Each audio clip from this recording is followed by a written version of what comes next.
네, 8번 도전 문제를 함께 풀어보도록 하겠습니다. 네, 문제를 먼저 읽어보면 오른쪽 그림과 같이 좌표 평면 위에 사각형 ABCD가 있다.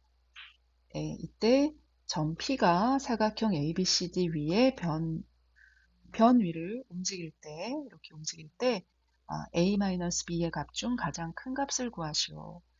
네, 이 문제는 먼저 이 P가 무엇인가를 생각해 봅시다. P가 이 ABCD 사각형 위에 변 위를 움직이는 점입니다. 그래서 P의 X좌표와 Y좌표에 해당하는 이 AB는 정해져 있지 않고요. P가 움직이면 같이 AB도 변하는 값입니다. 그래서 여러분 지금 보는 것처럼 선생님이 지금 찍는 이 점들이 다 P가 될 수 있어요. 그래서 P가 왼쪽에 있으면 X좌표는 마이너스 2일 테고 P가 오른쪽에 이렇게 있으면 X좌표가 3일 테고 이런 뜻이죠. 예, 하지만 X좌표는 마이너스 2지만 Y좌표는 움직이겠죠. 근데 Y좌표가 움직일 때는 가장 크면 1일 테고 점점 작아지다가 가장 작으면 마이너스 4구나. 네, 여기 있을 때도 마찬가지예요. X좌표가 마이너스 2로부터 점점 커져서 3까지 가는구나. 그때 Y좌표는 1일로 고정되어 있구나. 네, 그래서 우리가 이 A와 B, X좌표와 Y좌표가 어떤 값 사이를 움직이는지 그 범위를 정해주면 되는데요. 우리가 부등호를 이용해서 그 값의 범위를 표현을 해보도록 하겠습니다. X좌표 A 값은 가장 작을 때, 즉 마이너스 2보다 더 작을 수는 없거든요. 마이너스 2보다 크거나 같고 계속 커지면 최대 얼마까지 간다? 바로 3까지 갈 수 있어요. 그리고 B, 즉 Y좌표는 우리 가장 작으면 마이너스 4까지 갈 수 있겠죠. 마이너스 4보다는 크거나 같고 가장 크면 바로 플러스 1까지 갈 수 있습니다. 그래서 A와 B의 범위를 이렇게 부등호를 이용해서 식으로 한번 나타내 보았고요. 이때 이제 두 번째 생각을 해볼 것은 A-B의 값이 가장 큰 값이 되려면 어떤 조건을 만족하면 되느냐? 우리 앞에 있는 값은 클수록, 크면 클수록, 그리고 뒤에 빼는 값은 작을수록 결과가 커진다는 사실을 알 수가 있죠. 네, 따라서 가장 큰 값 A-B는 A 값 중에 가장 큰 3에서 B 값 중에 가장 작은 마이너스 4를 빼줄 때 가장 큰 값이 구해집니다. 즉 정답은 7이 되겠죠. 그러면 여기서 우리 한 가지 더 한번 해볼까요? 반대로 가장 작은 값도 만들 수 있겠죠. A-B 중에 가장 작은 값은 반대로 A 값 중에 가장 작은 마이너스 2에서 B 값 중에 가장 큰 1을 뺐을 때 가장 작은 값 마이너스 3이 구해지는구나. 네, 이렇게 가장 작은 값, 가장 큰 값 두 가지를 한번 구해 보았습니다. 이제 9번 문제를 함께 풀어보도록 하겠습니다. 9번 두수 AB에 대하여 A 곱하기 B가 0보다 작을 때 그리고 A가 B보다 작을 때 다음에 답하시오. 네, 우리 이전에 그 정수와 유리수 할 때도 이런 거 해본 적이 있었는데요. 여러분 A 곱하기 B가 0보다 작다는 건 어떤 뜻이다? 네, 즉 A와 B의 부호가 서로 어떻다? 다르다? 이런 의미가 됩니다. A와 B의 부호가 다르니까 하나가 양수면 하나는 음수라는 뜻인데 두 번째 A가 B보다 작다라고 했기 때문에 어떤 사실을 알 수 있을까요? 그렇죠.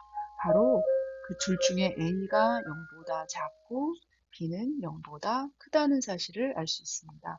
우리가 보통 부호를 구하세요. 그러면 여러분 A는 양수, 뭐 B는 음수 이런 식으로 쓸 수 있는데 이렇게 부등호를 이용해 나타내는 게 우리 수학적으로 가장 바른 표현입니다. A가 음수, B가 양수라고 쓸 수도 있지만 A가 0보다 작다, B가 0보다 크다라고 적어주면 좋겠습니다. 그리고 또 하나 방법, A가 음수다. A가 음수, 그리고 B는 양수. 여러분이 이렇게 적기도 하죠. 네. 그 다음에 또 A는 음수 이렇게 한글로, B는 양수. 네. 우리 지금 이 세 가지 표현 방법이 다 같은 표현 방법인데요. 빨간색이 가장 우리가 많이 사용하는 표현 방법이에요. 수학적 표현 방법.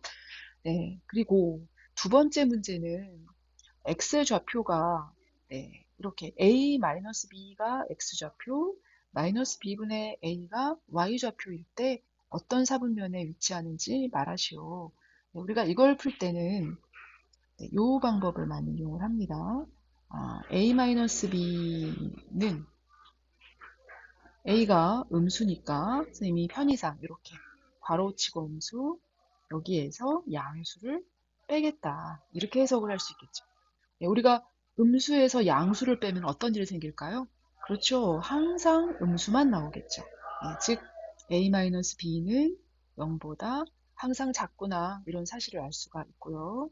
네, 마찬가지 방법으로 마이너스 b분의 a도 마이너스 양수분의 음수라는 표현을 이용을 해보면 어떤 사실을 알 수 있어요, 여러분? 그쵸? 바로 여기 두 개가 다 음수잖아요. 부호가 뭐로 바뀔까요? 그렇죠. 양수 플러스로 바뀝니다. 마이너스 b분의 a는 0보다 크구나. 네, 그러면 결론. 우리 이 좌표는, x좌표는 항상 음수고, y좌표가 항상 양수라는 뜻이기 때문에 몇 사분면일까요? 그렇죠. 바로 제2사분면이라는 사실을 알 수가 있습니다.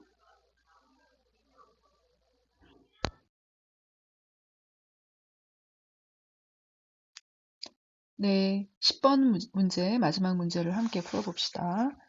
다음 그림과 같이 계단이 있는 나무 욕조에 물이 가득 들어있다. 이때 시간당 일정한 양의 물을 빼려고 한다.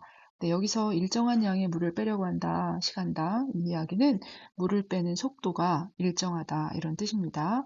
경과 시간에 따른 물의 높이의 변화를 그래프로 나타내시오. 네, 먼저 이 X축이 시간이라는 거 여러분 기억하시고요. 이 Y축은 바로 물의 높이라는 거. 네, 우리 이 문제에서는 지금 시간의 단위가 몇 초인가, 뭐 높이가 몇 센티미터인가는 중요하지 않고요. 변화하는 모양만 나타내 주시면 되겠습니다.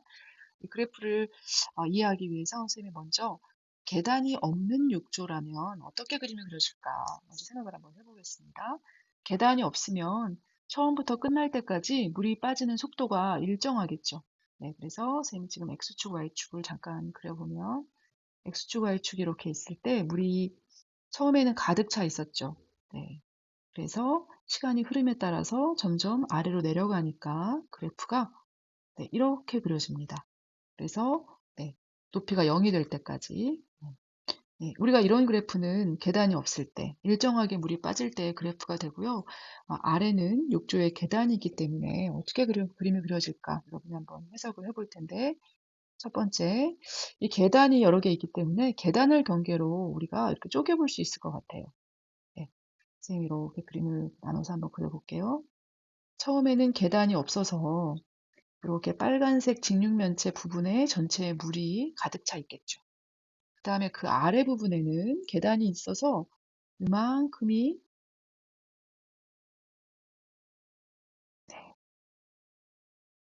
물이 이렇게 이 부분만큼 물이 있어요. 그리고 마지막 아래 부분은 계단이 또 앞으로 나와 있기 때문에 물이 차 있는 부분이 이렇게 연두색 부분의 직육면체처럼 물이 요만큼만 들어있죠. 네, 중요한 건 아래로 내려갈수록 그 들어있는 물의 양이 적다는 건데 우리가 일정한 속력으로 물을 빼기 때문에 이 물이 들어있는 양이 적으면 어떤 일이 생길까요? 그렇죠. 바로 이 물의 높이가 급격히 낮아지는 효과를 보게 되겠죠. 그래서 그래프를 그려보면 우리가 처음에서는 물이 이렇게 서서히 빠지겠어요. 이렇게 서서히 빠지다가 가운데 이 파란색 부분에서는 방금 빨간색보다는 조금 더 물이 빨리 빠지겠죠. 빨리 빠진다는 것은 시간이 아까는 지금 시간이 이만큼 소요됐다. 그럼 두 번째는 좀 전보다 시간이 조금 덜 걸리겠죠. 이렇게. 그래서 그래프가 네, 여기서부터 한 요 정도. 네. 그리고 이제 마지막에는 물이 더 금방 빠지죠. 시간이 아주 조금 소요되기 때문에 그래프가 이렇게 가파르게 그려집니다. 네, 그래서 이 그래프는 제일 중요한 포인트가 그래프의 기울기가 일정하지 않고요. 처음 부분, 중간 부분, 나중에 연두색 부분, 뒤로 가면 갈수록 점점 가파르게 끝난다. 시간이 적게 걸린다. 네, 이게 바로 핵심이 되겠습니다. 그럼 요거를 약간 좀 굵은 글씨 다시 한번 보여주면, 처음에 좀 완만하게 내려오다가 방금 전보다 조금 가파르다가, 마지막 부분에는 가장 가파르게 물이 빠지게 되죠. 그래서 높이의 변화를 이렇게 그래프로 나타낼 수 있습니다.